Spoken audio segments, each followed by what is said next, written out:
दोस्तों, आज की वीडियो में हम जानेंगे कि घर में जो हमारी बरकत होती है, घर में माता लक्ष्मी का स्थायी निवास होता है, सुख शांति समृद्धि भरी रहती है हमारे घर में। तो वो कहीं न कहीं घर की जो महिलाएं होती है वो माता लक्ष्मी का स्वरूप मानी जाती हैं और उनके द्वारा कुछ ऐसी गलतियां हो जाती हैं जाने में अनजाने में, जिन्हें उन लोगों को यानी कि किसी भी महिला को नहीं करना चाहिए, जिससे कि पति हमारे कितने भी कमा लें या फिर किसी के पति कितने भी लाखों करोड़ों कमा लें, लेकिन पैसा तो आएगा, लेकिन सुख शांति और समृद्धि जिसको कहा जाता है वो घर में कभी भी नहीं आएगा। तो और साथ में गरीबी आने का कारण भी होता है ये सारी चीज़ें। वैसे तो बहुत सारी चीज़ें हैं छोटी छोटी, लेकिन कुछ महत्वपूर्ण चीज़ें हैं जिसको कि आज हम इस वीडियो में जानेंगे कि वो कौन कौन सी चीज़ें हैं जिसको कि हमें नहीं करना चाहिए। और कहीं ना कहीं जो लोग जानते हैं वो तो नहीं करते होंगे, लेकिन कुछ लोग हैं जो कि जानते हुए भी आदत से मजबूर होते हैं और वो मानते ही नहीं है, मतलब वो खुद भी छोड़ना चाहते हैं ऐसी आदतों को, लेकिन वो नहीं छोड़ पाते हैं। तो इन्हीं सारी महत्वपूर्ण बातों को जानेंगे इस वीडियो में। तो चलिए दोस्तों, वीडियो को शुरू करते हैं।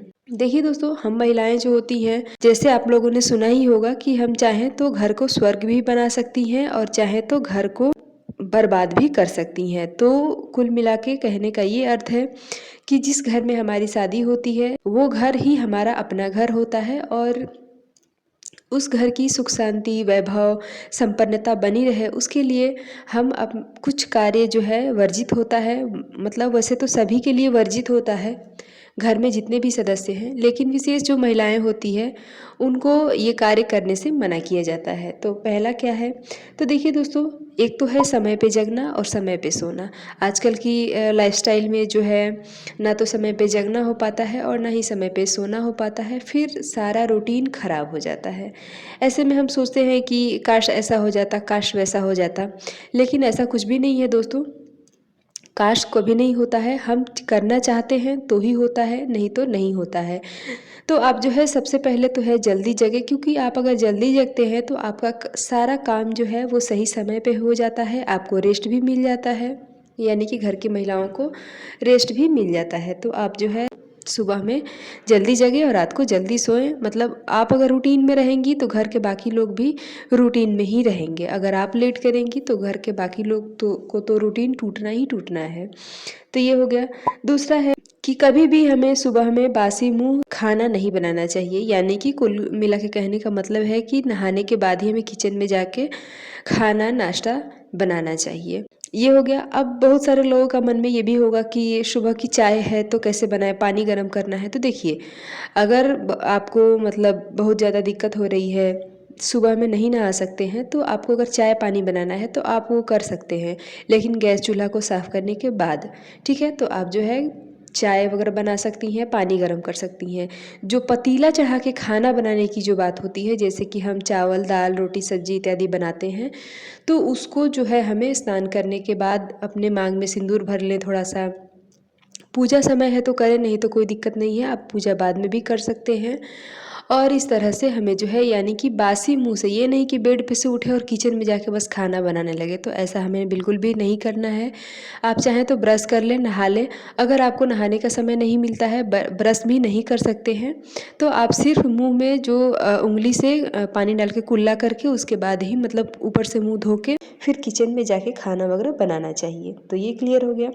और अगला है कि हमें नाखून भी नहीं चबाना चाहिए। देखिए दोस्तों, नाखून चबाना एक बहुत ही बुरी आदत है, जिसको कि स्वास्थ्य के लिए भी स्वास्थ्य के दृष्टिकोण से भी देखें तो गलत है, सही नहीं है।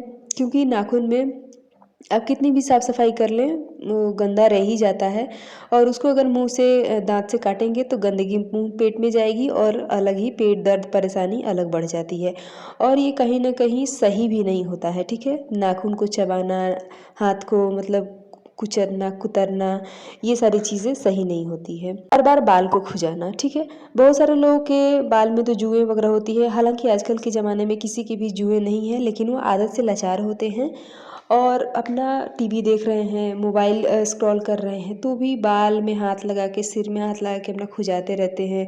पता नहीं क्या उन लोगों को मिलता है, लेकिन ये सारी हरकतें हमें नहीं करना चाहिए। अगला है उँगलियां फोड़ना। देखिए दोस्तों, बहुत सारे लोगों का ये भी आदत होता है कि बस बैठे हैं, कुछ कर रहे हैं, नहीं कर रहे हैं, बस अपना हाथ पैर की उँगलियां फोड़े जा रहे हैं। ये बहुत बड़ी एक निशानी होती है गरीबी घर में आने की। कभी भी हमें उँगलियां नहीं फोड़ना चाहिए। और देखिए दोस्तों, ये उँगलियां फोड़ना जो है स्वास्थ्य के दृष्टिकोण से भी सही नहीं है, और अगर हम आध्यात्मिक दृष्टिकोण से भी देखें तो भी ये सही नहीं होता है। आप लोगों ने सुना होगा कि हमें डॉक्टर भी मना करते हैं उँगलियां फोड़ने से, क्योंकि ऐसे जोड़ों में आगे चल के जब आपकी उम्र बढ़ने लगती है तब जो है जोड़ों में दर्द होने लगता है, उँगलियां बार बार फोड़ते हैं तो इसलिए हमें ये सारी चीज़ें नहीं करना चाहिए। अगला है, रात में हमें कभी भी झाड़ू पोछा नहीं करना चाहिए। आप बर्तन धो सकते हैं। बहुत सारे लोगों के मन में ये भी होता है कि अगर रात को सारा काम कर ले तो सुबह हमें आराम रहेगा। तो जी हाँ, बिल्कुल आप बर्तन धो सकते हैं, कभी कहीं कोई दिक्कत नहीं है। लेकिन घर में झाड़ू पोछा ये सोच के ना लगाएं कि अगले दिन हमें लगाना नहीं पड़ेगा। तो इतना आराम भी हमें नहीं लेना है कि अगले सुबह हमें अब झाड़ू लगाना ना पड़े, पोछा लगाना ना पड़े। तो ऐसा बिल्कुल ऐसा नहीं होता है। आपको जो है आपने रात को कितना भी साफ़ सफाई करके सोए हैं, लेकिन देखिए रात को तो झाड़ू वैसे भी नहीं लगाना चाहिए, पोछा नहीं लगाना चाहिए। लेकिन अगर कुछ ऐसा कचरा है जिसको कि उठाना ज़रूरी है, जैसे कि फ़र्श पे पानी गिर गया है, तो उसको आप कपड़े से साफ़ कर सकते हैं। ठीक है, अगर घर बहुत ज़्यादा गंदा हो गया है, कोई गेस्ट आने वाला है, तो आप उसको झाड़ू लगा के एक साइड कर सकते हैं, लेकिन उस जो कचरा है उसको आप बाहर नहीं फेंकें। ठीक है, और बाकी अगर ज़रूरत ना हो तो आप झाड़ू भी ना लगाएं। तो ये हो गया। तो ये सारी चीज़ें हमें नहीं करना है। अगला है कि घर में हमें कभी भी पति पत्नी में लड़ाई झगड़े नहीं करना चाहिए, क्योंकि देखिए दोस्तों, घर में जहाँ पे पति पत्नी का प्रेम रहता है वहीं पे तो माता लक्ष्मी का निवास रहता है, निवास स्थान रहता है। और पति पत्नी आए दिन लड़ाई करेंगे, झगड़ा करेंगे, एक दूसरे के ऊपर गाली गलौज करेंगे, आरोप लगाएंगे, तो ये बिल्कुल भी घर के लिए सही नहीं होता है। आप लाखों कमा लें, करोड़ों कमा लें, लेकिन आए दिन आपके घर में लड़ाई झगड़े होता रहता है, तो कहीं ना कहीं माता लक्ष्मी इससे रुष्ट हो जाती हैं। और माता लक्ष्मी अगर रुष्ट हो जाती हैं तो आप सबको पता ही है कि माता लक्ष्मी अगर रुष्ट हो जाती हैं तो क्या हालत हो जाती है, आप एक एक रुपए के लिए तरस जाएंगे। देखिए दोस्तों, लड़ाई झगड़ा की बात अगर होती है तो ऐसे में सिर्फ पति पत्नी की लड़ाई झगड़ों की बात नहीं होती है। घर में जो ननद होती है, सास बहू होती हैं, इस तरह की देवरानी जेठानी होती हैं, तो उन लोगों में भी हमें झगड़ा लड़ाई नहीं करना चाहिए। उन लोगों में भी हमें प्रेम बना के रखना चाहिए। ऐसा नहीं कि सिर्फ पति पत्नी नहीं लड़ते हैं तो घर में मतलब शांति बनी रहेगी। अगर घर में कलह कलेश होता है किसी के वजह से, सास बहू में, देवरानी जेठानी में, या किसी और सदस्य में, तो भी कहीं ना कहीं माता लक्ष्मी रुष्ट होती हैं, क्योंकि घर में शांति नहीं होता है, कलेश होता है। इसलिए तो आप इस बात का विशेष ध्यान रखें और किसी से भी लड़ाई झगड़ा ना करें। तो इसलिए हमें ये सारी चीज़ों को ध्यान में रखना चाहिए। वैसे इसके अलावा और भी बहुत सारी चीज़ें हैं जो कि नहीं करना चाहिए, लेकिन ये कुछ मुख्य बातें हैं जिसको कि मैंने आज इस वीडियो में बताया है, और आशा करती हूँ कि ये जानकारी आपको अच्छी लगी होगी। और अगर ये जानकारी आपको अच्छी लगी हो तो वीडियो पसंद आए तो लाइक ज़रूर करें, और मिलती हूँ इसी तरह से एक और नए वीडियो के साथ। तब तक के लिए बाय।